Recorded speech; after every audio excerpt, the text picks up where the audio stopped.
There is a mountain a person always wanted to hike, and they kept asking, what if? This is Dave from Cosmo Compass.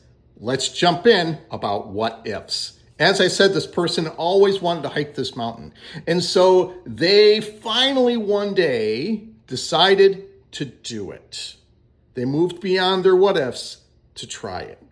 And so they got to the base of the mountain, and there was somebody coming down, and they asked that person what their experience was. They said, how was the trail going up? Which trail did you go on? How was the trail coming down? And what was it like at the summit?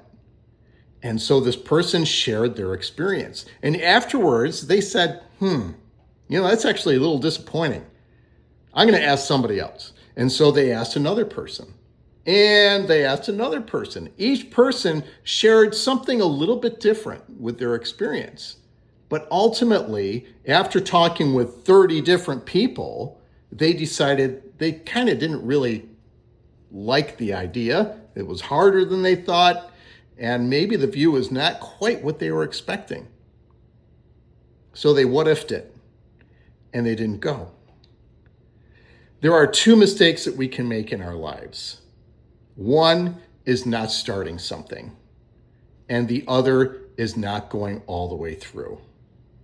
Let's not be non-starters. Let's not be people who don't continue to the end.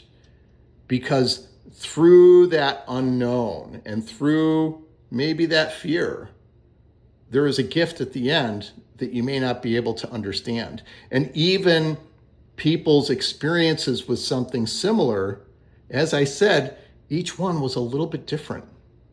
And so your experience could be very, very different than other people's. So think about that, follow through to the end, and if you have any questions, let me know. I am happy to work through it with you.